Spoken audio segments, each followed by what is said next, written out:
Winds of Darkness. Written by Lee Alexander. Narrated by Christian J. Gilliland. Gino's words floated up through the hole in the floor.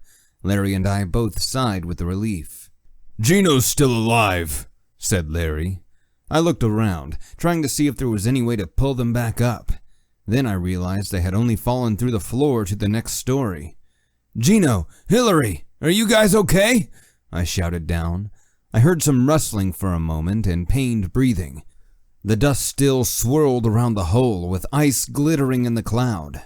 My flashlight threw shadows across the cloud, whirling shapes of menace and death. Metal particles winked and flashed. I still couldn't see down to the floor below, and I was careful not to get too close to the collapsed hole. The floor was weak, and I didn't want to take a fall like the other two had. Gino finally responded. "Yeah, I'm alive. Took a nasty hit. Can't really move at the moment. Everything fucking hurts. Hillary is here, but I can't get her to open her eyes or nothing. She's breathing, moaning a bit." I looked back at Larry and to Tracy in the lobby beyond. "Hey, Larry, Hey, where's Tracy?" Larry turned around and looked into the lobby behind him. "Don't know. Maybe she already headed down?" "We should catch up. Hillary sounds bad, and Gino sounds really banged up and pissed off." "Gino always sounds pissed off." "Fair. He sounds like he went 3 rounds with your mom." Larry winced. "I wouldn't wish that on my worst enemy. She's literally Amazonian. Let's go help them." I gave Larry the side-eye before nodding. Then I walked back over to the broken terrain. "Keep your eyes open for Tracy. Not like her to take off without saying anything." "What could have made her do something like that?" I asked the frozen air. Larry didn't respond. We started down the stairs, though I had to force myself to go slowly. My shoes could grip the concrete of the stairs, but even a small bit of ice would send me flying. I wouldn't be useful to anybody with a broken neck, so I took the stairs one at a time, pushing myself to move quickly but precisely. Larry followed me, quiet and prepared. I hauled the fire door open and noticed the door to the office that held Gino and Hillary was ajar. The doors opened into the office. I pushed against the steel door, but met resistance. Something was blocking it from inside. I shot a look over to Larry, and he shrugged.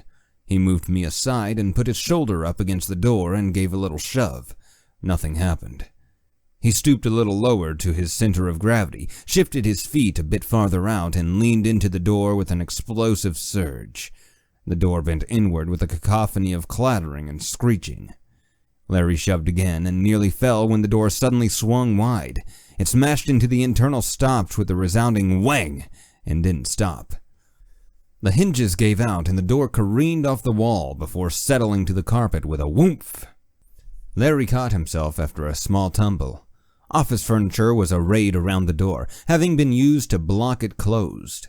I looked back and saw the empty black of an open office in the other direction. I had a deeply unsettled feeling looking at the other office. Nothing was present there, only darkness glaring back at my flashlight. I shrugged it off and looked at Larry. "You okay?" I asked. He nodded back, and I started looking around for Hillary and Gino. Once we were past the makeshift blockade, it was easy to spot the pile of rubble. Gino sat reclined on top, bruised and battered, a little blood coming from small scratches. Hillary was seemingly untouched, though she had a goose egg growing on the right side of her forehead. We hustled over, careful on the broken terrain.